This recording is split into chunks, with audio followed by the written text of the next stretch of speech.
Welcome to the Forever Better Academy podcast, where you will be given the principles, tools, and techniques to reach the next stage on your journey of self-mastery. Who could you become? I'm your host, Wade Vincent.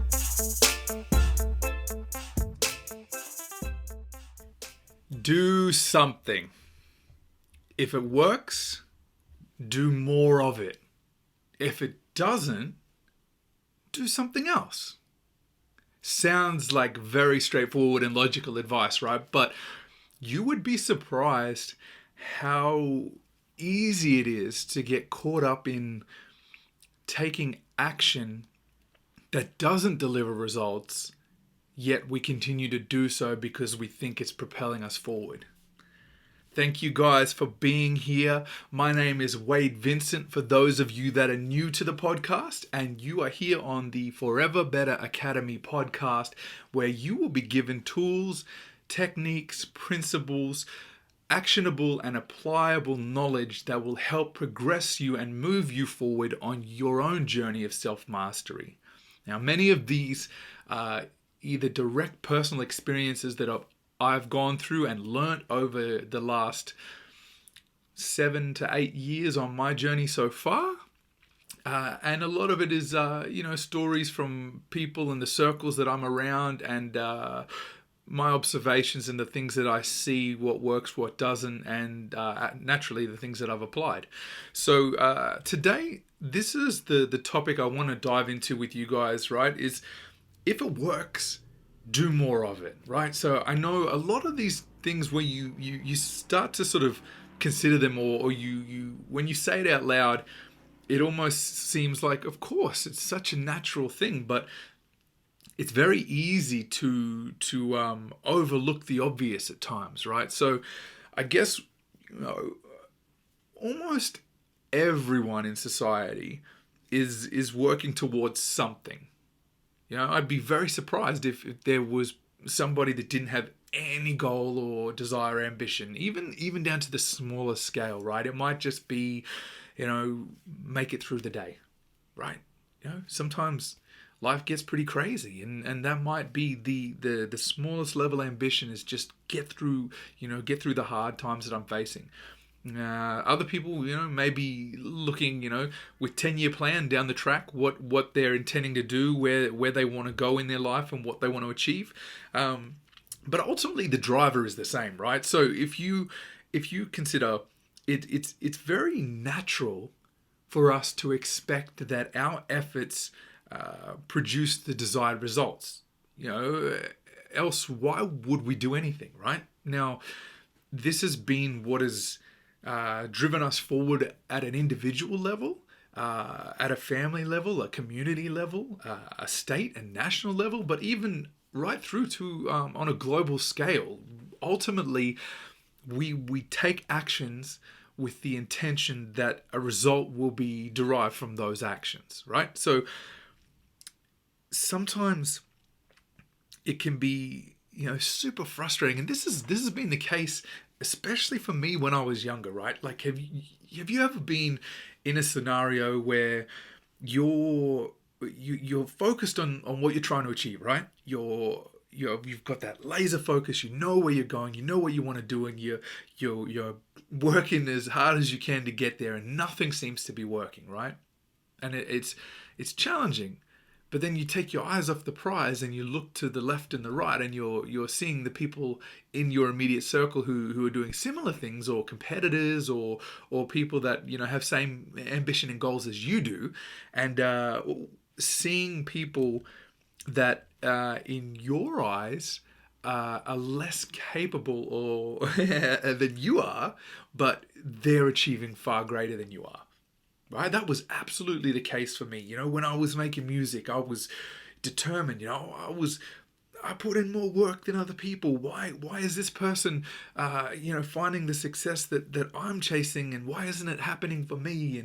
And my talent's greater than theirs, and why aren't I being discovered? All this selfish, self-absorbed behavior that wasn't helpful and continued to uh, breed negativity, right? Like you can't expect to move and progress and evolve as a human and reach your next stage and steps if I'm bringing negativity into my world by focusing on how my shortcomings are making me feel when I see someone else doing the work or achieving what I'm trying to do, right? So it's very, it can be frustrating because you may think, or it may appear that another person who is less capable or less qualified, let's say, to do something, does it faster, better, quicker, more effective, more efficiently than you do, right? Now, when and another story, right, I can tell you when I was maybe 15, 16, I was a young skater. All of the boys at school, that's all we did, like we'd bring our skateboards to school and we'd, ride around on the basketball courts and try to do tricks and, just very much street skating styles, right? Like lots of flip tricks and grinds and you name it, right? And naturally, like any sort of athletic endeavor, some people are better than others. And there was one of my friends, D. He was the man. Like we all thought he was awesome because he just had this natural ability. Like he just seemed to pick up tricks quicker. He just had, I don't know if it was that he was practicing more than that we didn't see behind closed doors. At home, maybe he was practicing more than we were, but he just seemed to have a natural propensity to pick up on these moves, and his balance was superior to what we had. And that's frustrating when you're a kid and you're like, I want to do these things. Why, if D can do it, it must be possible. Why is it harder for me to do, right? And too much focus spent on considering other people's talents when it's maybe his body shape, maybe his athleticism, maybe the as I said, the additional practice he did. There's a lot of factors that go into someone finding success that you don't see unless you're that person and what they're going through, right? So this is where it ties into the actions that work. Right now, a fascinating quote that I think is relevant right now is, if you practice the wrong technique for the 10,000 hours to become an expert, you're no better than practicing the right technique for 5,000 hours, right? Like it's about deliberate practice, right? You can focus on the taking actions, or you can focus on the actions that deliver results, right? Very big difference, right? Simple. It sounds like they're almost one and the same thing. I'm taking actions. Why aren't they working? But there's the subtle difference in the results from the type of actions you're taking, right? If you're practicing an incorrect golf swing over and over and over, it doesn't matter how much you practice, you're ingraining the wrong technique and you're never going to get the result that you're seeking by taking ineffective actions, right? So with and this ties into, I guess, it's important to get the right training or the right information or the right guidance, right, on whatever you're trying to achieve. The actions that you're taking, you should ultimately be led by people that have achieved what you're looking to achieve. And then if you want to drill down a level beyond that, if you not only look up to or imitate or mimic or learn from people that have done what you've set out to achieve, what about the ones that have done it better, quicker, faster, longer? There's lots of different avenues to consider and factor in, right? So sometimes it's very, very challenging to take action for a long period of time and not see results, right? This is why we get burnout.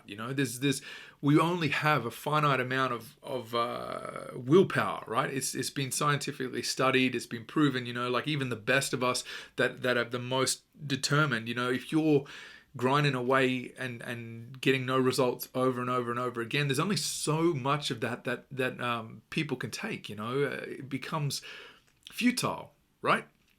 Like you're not, if you go, as an example, if you're learning to surf, you go where there's waves, right? You can paddle out into the ocean every day for 5 hours a day, but if it's flat surf and there's no waves, you're never going to learn how to surf, right? You with me? So you have to factor that in, because oftentimes such a simple shift as doubling down on what works and changing or tweaking your actions, can create incredible results very, very quickly.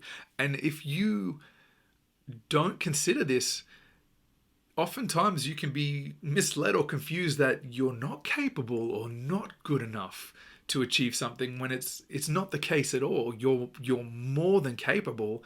You might just be approaching it in a ineffective manner, right? So from that, ultimately our actions determine the results. As I said, right? Cause and effect.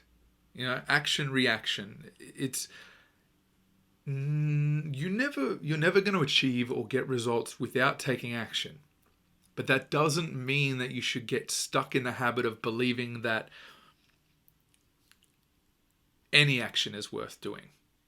Now, in some of my previous episodes of the podcast, you may have heard me talk about taking action no matter what and momentum. And absolutely, when you're starting out, any action is better than no action, because it breeds the habit of momentum. It starts you moving. You're starting to get a feel, and you can't know which actions are effective versus those that aren't until you actually start to try things, right? Now, sometimes you may, be lucky and have a great technique or form, or your approach might just hit the nail on the head, right? It might be the right way, and you just, viral off, trajectories there, and that almost like feels like an overnight success, right? Those things can and do occur, but you have to go through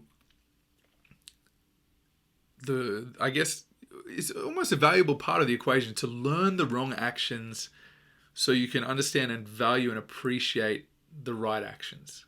Right now, again, as I'm saying, you don't deliberately go out of your way to practice the wrong things, but naturally you're going to improve your technique, improve abilities and your approach to things, and how you do anything, right? So this is what it comes down to when I say, if it works, do more of it, right? That's the beauty in it. So let's say, for example, if we're talking about back to the skateboarding analogy, right? Let's say your natural stance, right?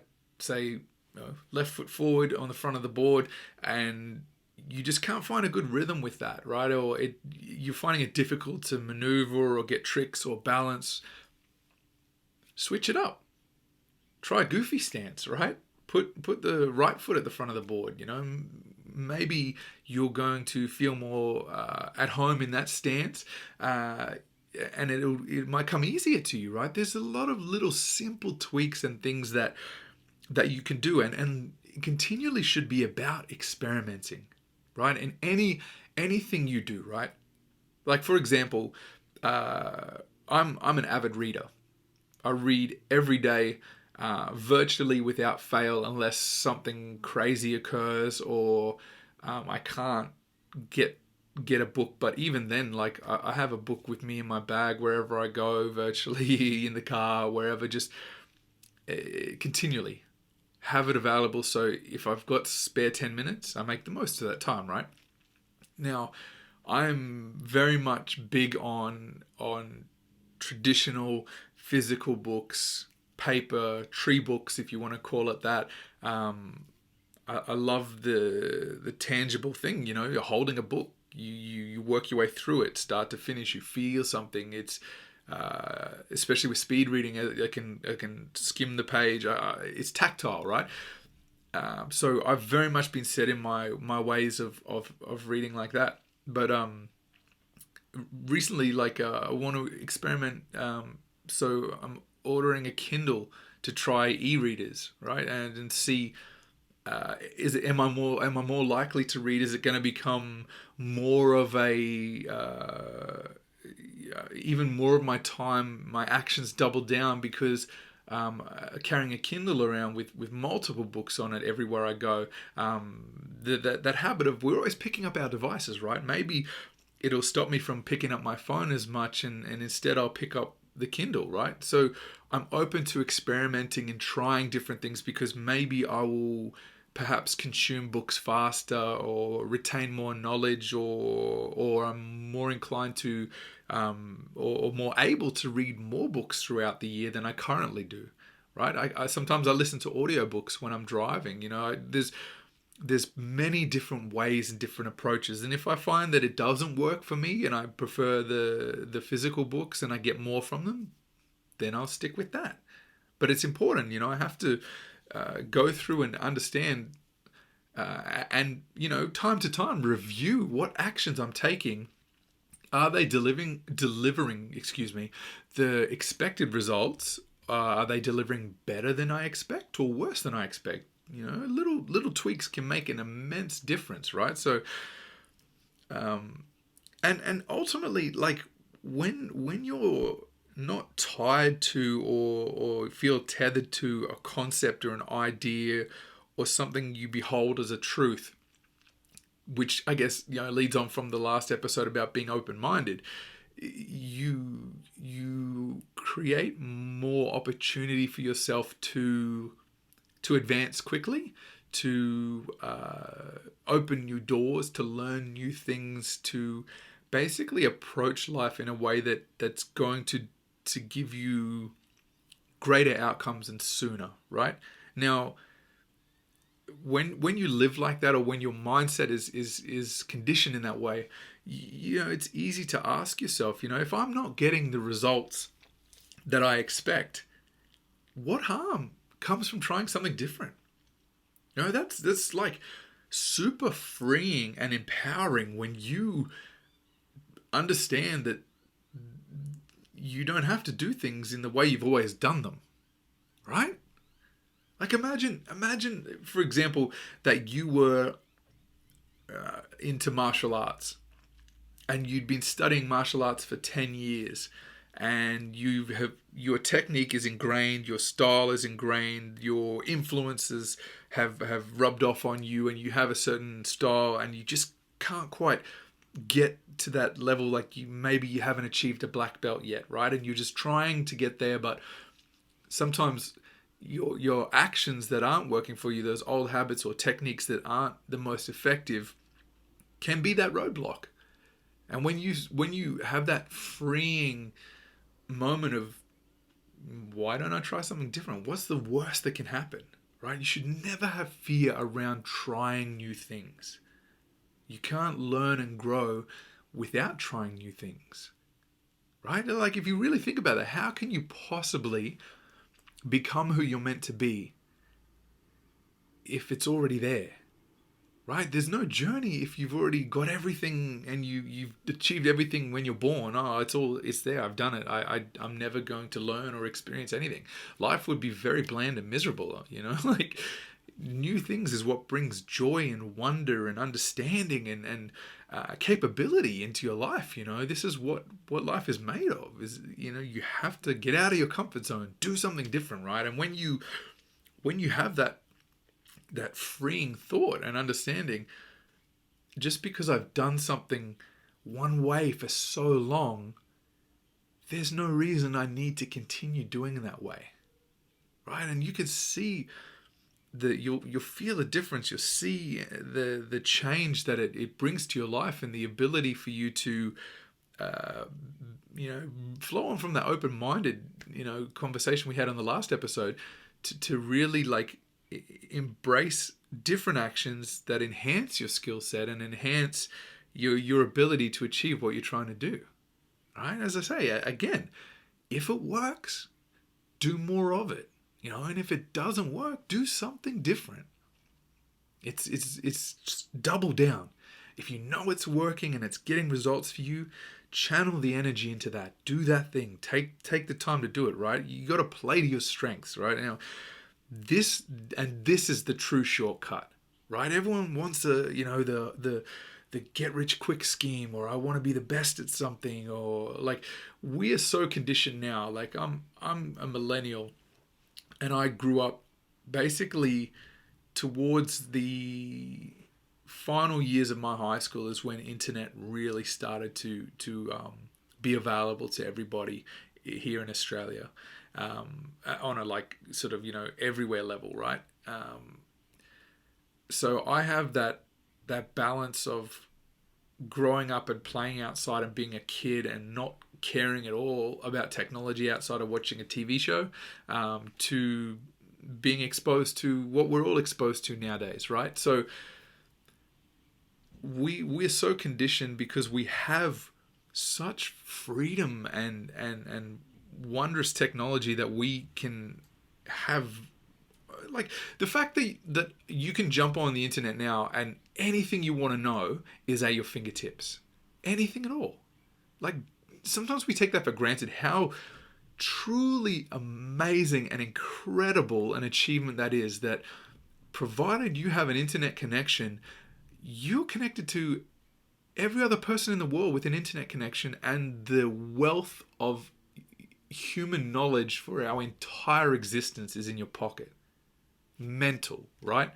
Is it any wonder that we expect to just have things now, because we're so conditioned to have those luxuries, right? And they're luxuries. They're not like a right. These are privileges to have these things, right? So it can be confusing, if you assume that all these things come quickly because our technology teaches us that we can have things instantly.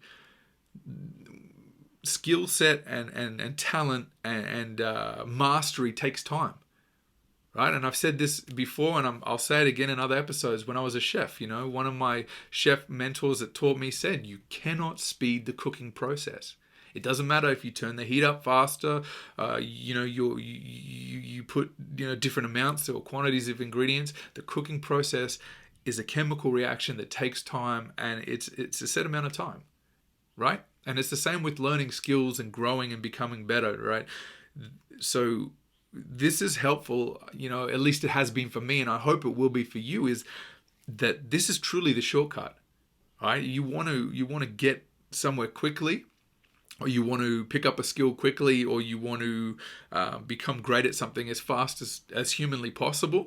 You play to your strengths, double down on what's working, right? This is the shortcut. You have to set yourself a clear outcome and a time frame to measure against, right? Now, on top of that, seek help from the people that have done what you are trying to do.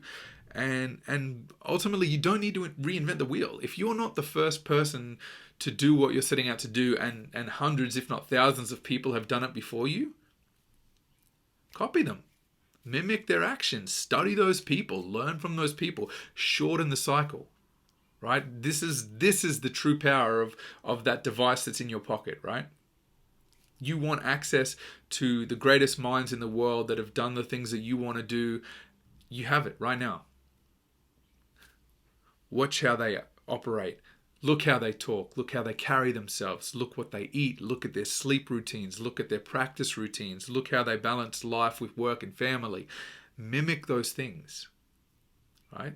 You don't have to go through the same mistakes. And this is another thing this was a powerful thing that was shared with me early in my journey that really hit me hard, right?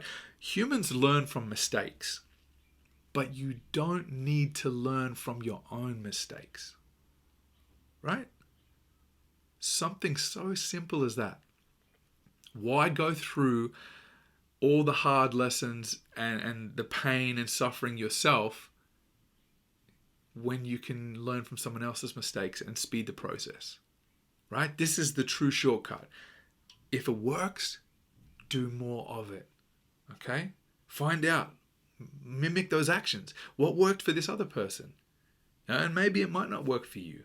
But if you start to, and this has helped me immensely, right? Look for patterns. If you can see, let's say for example, again, like to take that surfing analogy, right? You're learning to surf.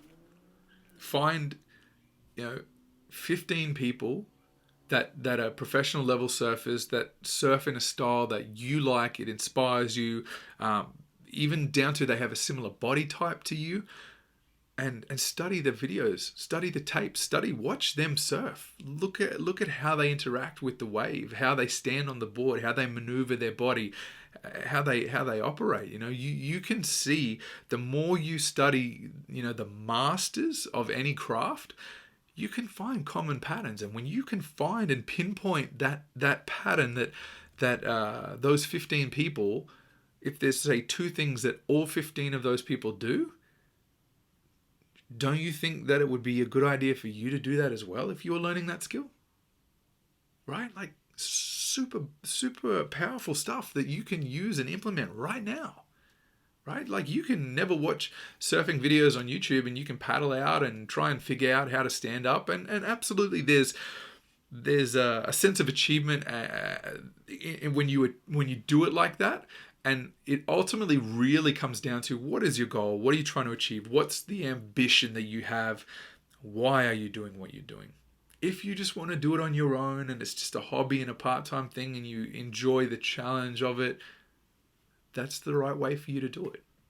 If you are desperately trying to become a professional surfer and you just can't break through, and you surf every day but you don't study the greats and you don't consider common traits in those patterns I mentioned, dive into that now. You look at all the great athletes. Like if you've ever listened to, like, a brilliant example of this, if you've ever watched The Last Dance on Netflix, right? The documentary about the Chicago Bulls on their second three-peat. And there's an episode where they're focused heavily on Dennis Rodman and his understanding of his strength being rebounding, right? He knew that was his strong suit.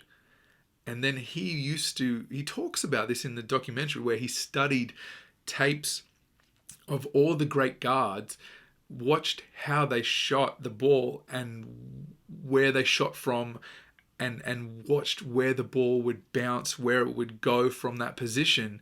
So he was already in place to catch a rebound before anyone else. He wasn't just talented or had a better vertical jump than anyone else, or he was more physical. Those are aspects of it, but he was studying his craft. Like he was doing research on where the ball bounces based on where it hits the basketball rim, so he could pre-position. And he was the greatest rebounder, if not of all time, definitely in the 90s, in that 90s era. Incredible. That's what it's all about, right? He doubled down. He found out what works and he did more of it, and he got the results for his efforts. Right? Ultimately, that's what it's all about. Like, I don't know about you personally, if you're watching this or listening to this right now. I know that I would much rather spend my time practicing a craft in an effective way, because time is our greatest resource. Now, you may have heard of the 10,000 hour rule, where it basically states that it takes about 10,000 hours to become world class or world level at something. It's I think it's a Malcolm Gladwell from one of his books. Maybe I'm wrong. If you know, write it in the comments. Let me know. And you can spend those 10,000 hours and get there, but what if you could do it more efficiently and achieve that level in 5,000 hours, and then the additional 5,000 hours you just set yourself further apart from the competition because you're doubling down on the actions that bring you the results you're seeking, right? What a difference that makes. Using that time effectively, right? It's just what it's all about. Who could you become? This is a simple, easy thing that you guys can implement straight away. I promise you. And let me know if you've used this, if you're aware of these sort of techniques and you've looked for patterns across the masters of the craft that you're a student in. Tell me, what have you learned? What have you seen? What's worked for you? If you've taken actions that have increased your output, how did it work for you? What difference did you see? How did you know that it was directly correlated to those actions? And yeah, share that with me, please. Put it in the comments. Let me know.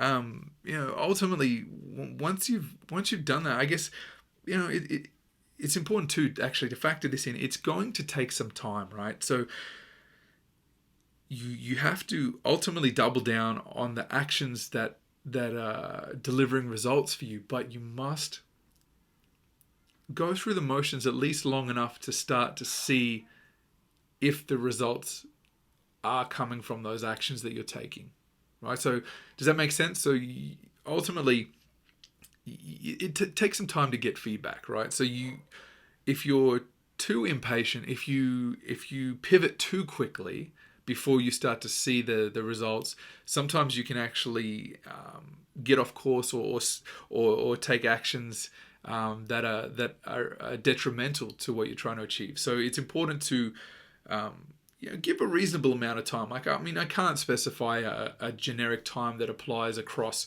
every activity you could ever undertake in life, but a little bit of common sense.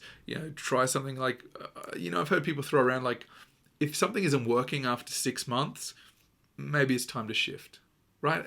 At the very longest, try 6 months, 18 months. Like that time frame is, I think, a reasonable time frame to start to see actions and results of your efforts, and then over that, it accelerates. You're going to get better at noticing what works and what doesn't once you've laid that foundation, and you can see what's working for you, right? So and once you've done that, you've really learned to notice actions that deliver results for you, right? And then it, as I say, accelerates. You learn to focus and double down, triple down on those actions because you're attuned to it. You're a little bit more aware. You've started to see what works for others and apply it to your own methods, and you're seeing the results, and the experience you're going through builds upon your own knowledge and ability to add your flavor into the mix, right? Like, what can you bring to the table? Like, there's all the techniques that you can learn. You put a little bit of your flavor into it, and then give it back to others, and then they can build upon it too, right? So at the end of this, hopefully, you've achieved the thing that you've set out to achieve, right? You've doubled down, you've got where you wanted to go, you've become more effective, you're a more efficient person, and when you do this, as I said before, time is your most valuable resource. It buys you more freedom, right? When you've mastered a craft, you can use that to provide for yourself and your family. When you're great at something and you love doing it, you can do more of it. You can spend your life being fulfilled and feel enriched because it's a life spent how you want to spend it. You have more free time with your family. When you're more effective, if you don't need to do, as I said, 10,000 hours of practice if you can be efficient and do it in 5,000, right? All of these things help you to become, a better version of who you could be, right? Who you're becoming, right? So I appreciate you guys. Thank you so much for being here with me today. I love talking with you all. And if you like this one, let me know. Like the video, share the podcast. Please tell your friends and family, and tell me what you're mastering. What's the skill that you're attacking right now? Whatever it is, put it in the comments. Share it with me. I want to learn more about what you guys are doing and what's working for you, and hopefully we can grow together. All right, guys, I appreciate you all. This is Wade Vincent, and I will talk to you again next Friday. All right, guys. Till then, see you later.